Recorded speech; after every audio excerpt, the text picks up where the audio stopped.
Why is Ibrahim Traore winning, and what lesson can greedy African leaders have to learn from him?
Different mansions, or yes, they are good at building different palaces because they want to show it off. They want to show it off because they want to compete against one another. They want to see who have built a better palace than the one of a Kantler, or who have built the most biggest palace than the one of the former president of Tunisia. Even though the history is showing us otherwise, Mobutu Sese Seko, the former president of Versail, a man who had built the most biggest palace in the forest of Equatorial.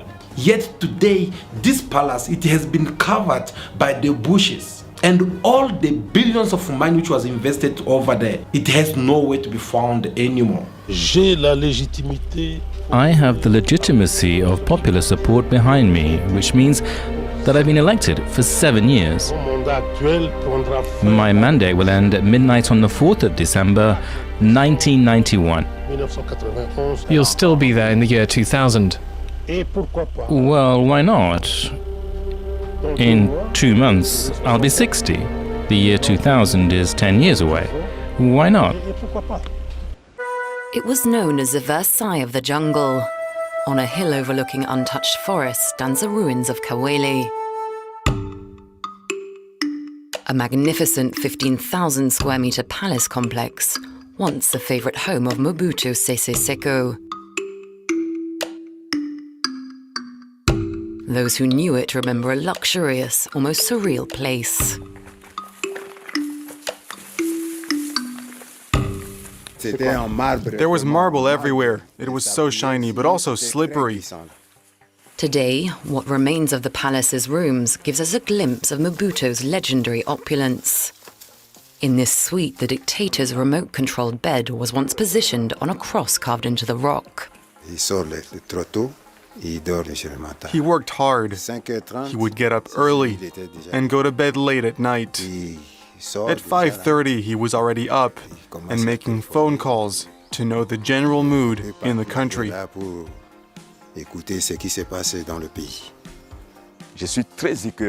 I'm very upset because I know how his residence used to be. Seeing it like this today, it breaks my heart. It was a sumptuous palace, worthy of a great head of state and the great Zaire of the time. Mahogany doors, marble walls, or crystal chandeliers, Mobutu spared no expense lavishing millions on the complex. It was here that he welcomed heads of states from all over the world.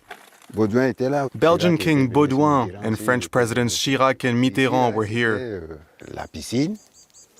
There used to be a pool here and a fountain. When there was a party, people would gather around to eat. At night, it was a beautiful sight. Why all this? Because the money which was invested in order for this palace to be built, it was not a clean money, and people have to come and destroy everything. I can go on with this kind of example for many.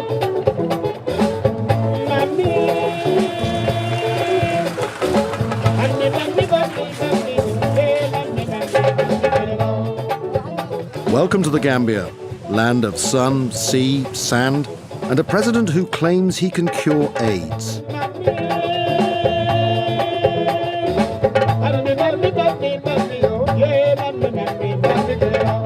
I get rid of the virus from the body of the human being, and that's what I do. And he's granted us special access to his healing sessions. Unusual. This is Africa. Welcome to Africa. Meet the President of the Gambia, Commander-in-Chief of the Armed Forces, Secretary of State for Defense, Chief Custodian of the Sacred Constitution of the Gambia, and now he says, miracle worker. Yahya Jammeh has, he says, received a mandate to cure AIDS as long as it's on a Thursday, and he says he can cure asthma as long as it's on a Saturday. What about the former president of Gambia, Yahya Jammeh, who had fled the country and left many luxury cars behind, which was found in the bush? Later on, the government have to put it on sale, all because this money, which was used to buy these cars, it was the stolen money of the people of Gambia.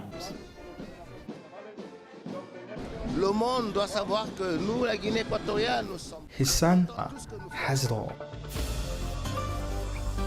Luxury cars, houses abroad, and even a glove worth $275,000 US. Worn by pop idol Michael Jackson. What about him? The Vice Premier Minister of Equatorial Guinea. This man is well known as the Instagram player boy. Why he have to be named by this name? Of course, it's because of his luxury life that he's been busy showing on the social media. He hosted strippers in the house. He invited different guests, celebrities from all over around the world to come and groove with him. Now, Swiss prosecutors have seized 11 luxury cars belonging to the vice president of Equatorial Guinea. Teodorin Nguema Obiang, who's also the president's son, is being investigated for money laundering accusations. Now, the confiscated cars include a Porsche, Bugatti, Veyron, Aston Martin, and customized Ferraris. He does all these things not with the money that comes from his salary as a vice premier minister of Equatorial Guinea, but he does this with the money which he has been stealing from the Equatorial Guinea when people of Guinea, they are busy suffering and dying with poverty. Teodoro Nguema Obiang is the second most powerful man in the country. His father is the world's longest-serving president, Teodoro Obiang Nguema. The Obiang family has amassed a fortune running into the hundreds of millions of dollars. Yes! This same man is being investigated by different governments around the world and is being inside the court because of the money laundering and serious fraudulent allegations against him.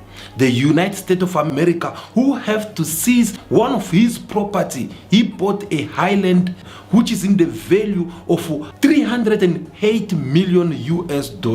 In France, he bought a full area which has the biggest hotel in the street of Paris in the worth of 560 million US. What about Switzerland, where they have to seize different luxury cars? Was that all, or was that enough? No. Why? Because last year in the United Nations General Assembly, this man have to go and represent his father in order for him to deliver the state's address to the entire world in behalf of the Equatorial Guinea.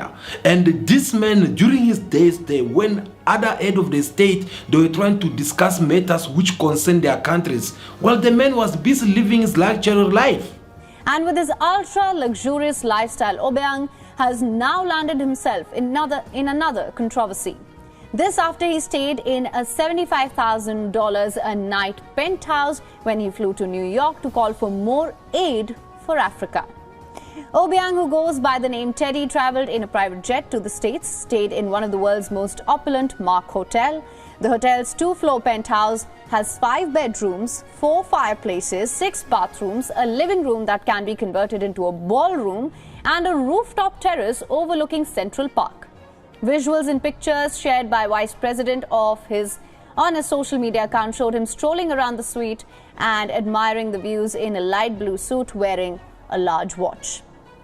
Now, tell me something. When you look at this Vice President of Equatorial Guinea, what difference is between him and this Nigerian scammer Ash Pop? Ash Poppy is the #1 Yahoo boy in Nigeria.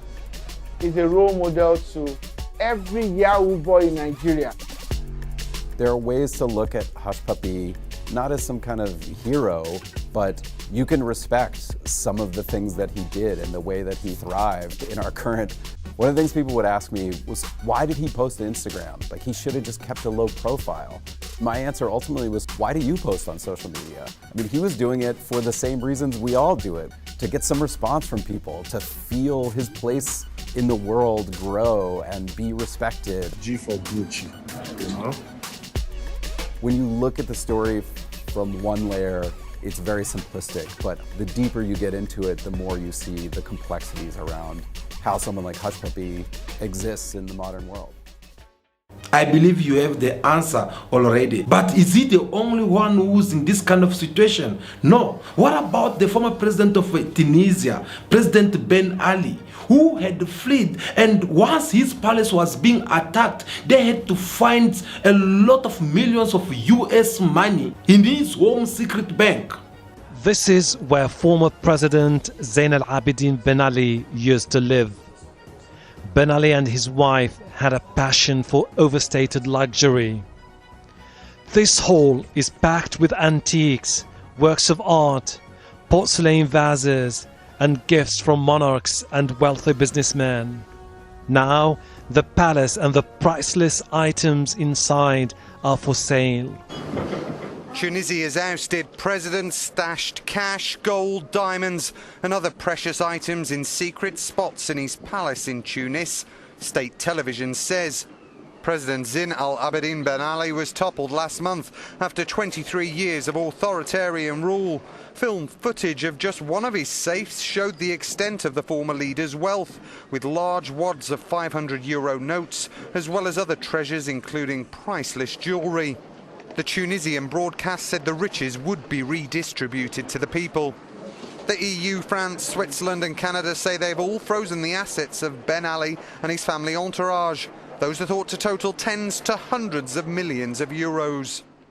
How can a president being found with such kind of cash in his own house? The person who's supposed to be teaching or showing the good example for everyone in order for them to save the money inside the banks, yet they're behaving like some who prefer to keep cash under their mattress. And it was not only the money which was found in his palace, but there were also a lot of luxury cars, luxury borders, a lot of things which later on they end up putting it for auction.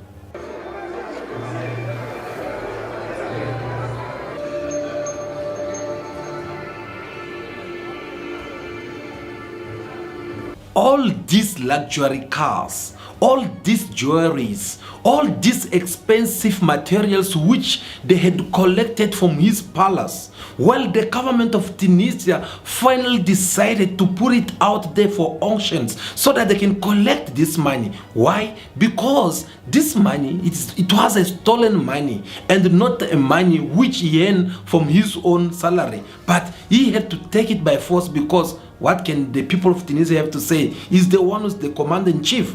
He have just to do like this and everything will just happen like a stick of magic. So these presidents, they are busy stealing from their people while their people, they are suffering. While their people, they have a lot of number of unemployment. Yet President Ben Ali's nephew, who was also one of the big thieves in this government. This is the looted villa of Moaz Ben Ali, the nephew of the former Tunisian president. The writing on the wall, this is the people's home. This is an extremely wealthy part of Tunis. Many of the Ben Ali family and also the Trabelsi family, that's Layla Trabelsi, who was married to the president, lived in this area. This is the ground floor, what used to be the ground floor. As you can see, it's just absolutely gutted, glass all over the place. We found this torn picture of Moaz Ben Ali. It's not clear when he fled. It's unlikely he'll ever be allowed back. It's the money from our customs duties. It's the money from the poor, the money from Tunisian business. It's all money from the Tunisian people. were shown contracts which allegedly reveal members of the household sold fake visas for $30,000 each. There's frustration at the sheer wealth of this powerful family accumulated during their years in charge, and anger at reports the former leader and his wife left the country with stacks of gold. These women want Ben Ali brought to justice. They say their land was confiscated by the government and sold to the ruling family. As you can see, there's a lot of interest here in the local area, people just wanting to look around.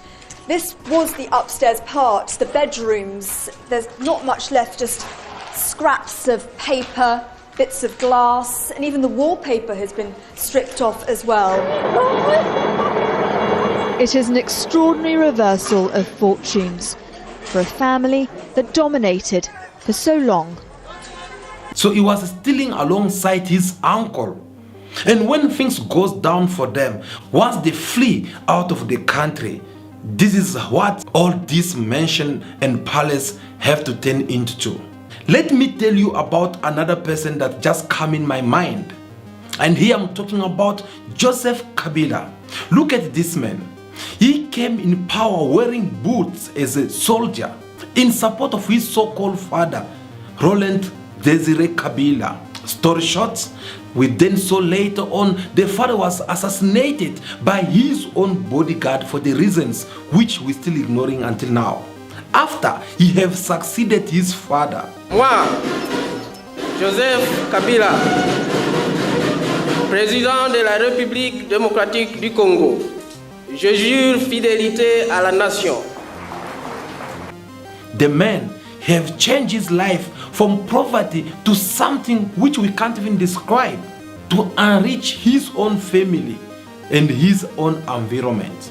Being stolen from the Congolese Reserve Bank, this man, he will die rich for the rest of his life because what he have stolen from the Congolese people is way too much that you can't even believe.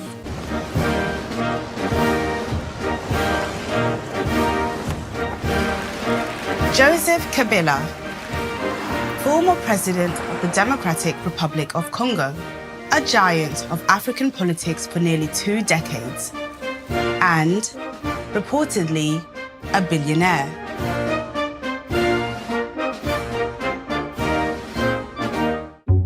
The DRC is rated as one of the most corrupt countries in the world.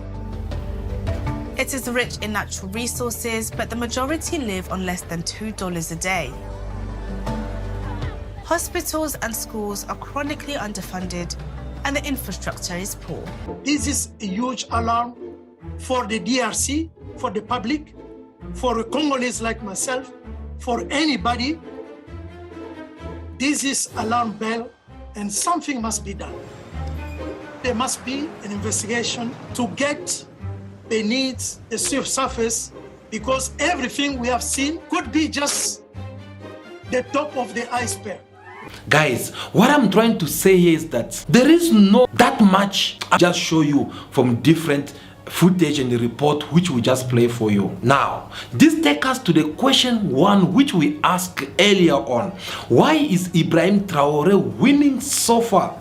And what lesson can greedy African leaders have to copy or learn from this young man? That is a very capital question. Because if you look very well right now, you'll see that Ibrahim Traore is winning. Is winning and winning again from all the activities that is taking place right now. Ibrahim Traore seems to be winning the trust of Africans who are seeing something more worth it. They are seeing a man of dignity. They are seeing a man who's trustworthy. And for people of Africa, but let us just focus on the basic. And please note in mind that we're not saying that Burkina Faso it is now a paradise. We're not saying that people are not suffering in Burkina Faso. We're not saying that people are living a better life in Burkina Faso. No. But the kind of seed which Ibrahim Traore have planted so far, it is a seed which it is promising for a bright future for the entire Burkina Faso people, and why not for the Africa continent. Ibrahim Traore, since he came in power, he had also the opportunity to behave such as the former president of Republic of Congo, who was also a soldier and ended up changing his lifestyle after becoming power by, for example, maybe finding himself a better life, living a luxury life by driving expensive car and do all these expensive things that we see African leader keep on doing around. But Ibrahim Traore, he refuses to do so. He remains in his own simple life, which he's been living for all these years. This man, he did not choose either to buy any expensive land in order for him to build a palace. Ibrahim Traore, his children still going to the same school which they were going all this time before their father took over the power. Don't you think that is very strange? Because they will have also choose to go to all this expensive school, but he preferred them to remain in the same position as the one they used to be all this time. Because this is a way which is going to make things easy for them to continue stealing from their own people. Because once the people of their country have to get to know how much is the salary of their president, of course everyone now will start calculating if they have to see a president spending this much of money by buying maybe one of the luxury cars. Everyone will come and ask, Mr. President, where did you get this money from? Because we know your salary is about 8 million and this car is about 150 million. Where did you get the rest of the money? So they don't want anyone to know about their salary. But is that the case with Ibrahim Traore? No. Why? Because Ibrahim Traore, he came more openly about his salary. And then he said that they are going to cut off in his own salary, they are going to cut a certain amount of money and give it to the government. Have you seen such a things from your own president? Depending on which country you're watching us from. Tell us what you think about it in the comment section. Do you think your president can do such a things? I can only imagine all your answers coming like no, no, no, no. Of course, because these people, they don't want to behave like Ibrahim Traore. Captain Ibrahim Traore, instead of him trying to change his life, stealing money from his people and do something else, but this man is actually taking every effort that he have and every money that's supposed to be stealing, using it by helping people who are in need in order for him to develop the economy of his country. Guys, remember, China did not get where they are today without agricultures. Because in China, it is all about agricultures. If you can't cultivate, you are not being considered as a true citizen. And today, China, they are one of the most powerful nations in the world when it comes to the economy, because food in China is nothing. They have enough food in China to the point that they start exporting it outside of China. And that strategy, it is what Captain Ibrahim Traore had to apply by going to buy all these farming machines. And he came with them instead of him maybe using it for the state so that they can have different farms around the countries. But he went with it and said that I'm going to give it to everyone who have the farm. And the government will make sure that they will provide everything that these people need. What is the petrol? What is the service for the engine or anything as you wish to call it? And these farm engines, they are just there to help all these people in order for them to cultivate even more different foods. And it's doing all this without them being charged. Imagine that kind of ideology. Do you think to the United States of America and live that luxury life? Imagine this man, he went there, he spent $75,000 in a night. Do you know how much money is that? That's a very big property in Africa. That's you can build even about 100 and something schools in Africa continent. Go in his country and check how many schools are there. Yet these men have to go all over America or Europe and spend this kind of money. And that is what makes Ibrahim Traore become even more unique. Because when all these things are happening, Africans are not blind. Africans can see. Africans have the ear to hear. And these Africans, they can tell us that This is the kind of leaders we need, and not this other one who's being known out there as the Instagram player. Not an excellency, Mr. Prime Minister, but a social media influence who have to come and show people around about his luxury life. Ibrahim Traore have done so much to the point that he even cut all the ties with the Western from the moment when they refuses to support him to fight these terrorists who've been causing a lot of drama in Burkina Faso and in the Sahel region. Burkina Faso who have to come and suffer in the hands of the Western because they do not want them to buy even the guns. They sanctioned the government of Burkina Faso. But Ibrahim Traore is like, no, instead of me taking this opportunity and stealing all the money which is supposed to be used to pay the different fighting weapons, well, I'm going to take this money and use it for something else. But as for the US, as for France and all the Westerns, this is your punishment. You have to stop them from not taking his minerals. Do you see your president as African president doing such a things? Again, the answer will be no. Why? Because if they were having this kind of willing as the one for Ibrahim Traore, I think they would have done this kind of things long time ago, and I don't think the Western they were gonna be able to continue having a last word to say when it comes to African leaders with their politics. But since yes, the will that's showing that no, from now on, I'm no longer gonna steal from my people. From now on, I'm not gonna just spend the money on the useless things which I know tomorrow, once I'm gone, no one will remember me for that. From now on, I'm not gonna take money or allow any ministers in my government who will have just to come and steal the money and go somewhere in the Western and buy some properties there or buying expensive cars. Those kind of will is the first step, which they are not winning against Russia. They are kind of like disrespecting him and do all those kind of things. So this kind of strategy, they'll apply it on you as an African leader when you want to distance yourself from these people. But what can you do? Well, if they do this to you, they try to threaten you, they say that they're gonna sanction you, they can do this and that, you also look in your country. There must be one thing which these people they really want to have from your country, and take that thing, use it against them.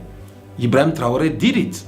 He collect all the minings which was belonging to the British, Americans or France, and he said from now on you guys are not allowed to produce any of our minerals here. We're taking away your license. Go back where you come from. Since you don't want to cooperate, go until when you make up your mind you come. Right now, that's why they go stuck. That's why they are trying to eliminate him, whether it's physically or politically, but they keep on failing. And don't be surprised whenever you see Ibrahim Traore walking with his little revolver or in the military uniform, and don't be surprised or ask a lot of questions whenever you get to see Ibrahim Traore greeting people with his hands folded in this way. Well, because the man, he have received a lot of temptations against his own life, but he keep on surviving because he's a soldier, and as a soldier you need to fight until your last breath, and that's what this man is doing. So African leaders, if they want their people, if they want African all over, whether it is in the continent or in the diaspora, to applaud for you as an African leader, then you need to follow the same strategy. We are seeing the president of Ghana is trying, of course, to follow the same roads by trying first to start approaching all these military governments of Burkina Faso, Mali, and Niger, and talking with them, because the many have just understand that no, actually, if it is working for them, perhaps it can also work for Ghana. So we shall wait and see for how long it's going to follow the same way, because whether it is Mali, Burkina Faso, in Niger, these people, they are no longer in African Union, because remember, they were all sanctioned over there. So they have created their own organizations which seem to be approved by millions and millions of Africans all over around the world, because we can see the goodwill that this government of militaries is manifesting compared to this. That has to stop. And Ibrahim Traore have shown that goodwill, he have shown the road away. So whoever who wants people of Africa to like or support him, the choice is very simple. They will just have to do that by doing what is right. And once people of Africa or people of their country start noticing it, of course, we'll be also talking about them in a good way. Guys, this was very important conversation that we had with you. I believe you know a couple of African leaders who've been living this kind of life from one moment to another. Some of them, their property are being seized all over around the world. Please tell us also your own story that you are more familiar with, which we did not mention about here. Just drop us the comment in the comment section. Share also your thought with us on what lesson can African leaders have to learn from Ibrahim Traore. I believe that will be all. Thank you so much for your time. I really appreciate your presence. Continue to watch our next videos. I'm looking forward again to see you all. If this is your first time to be on our channel, just keep in mind that this is a Pan-African platform where we get to discuss about matters that concern Africa and African all over around the world. So we are inviting you to join this big family of Cool Bars TV. But above all, don't leave without you liking this video. Give us your thumbs up. We really do appreciate that. I believe that will be all for now. Continue to be yourself, be good, be kind. Have respect for everyone in order for you to be respected. May God bless you all. I'll see you again very soon in our next video. Ciao, ciao.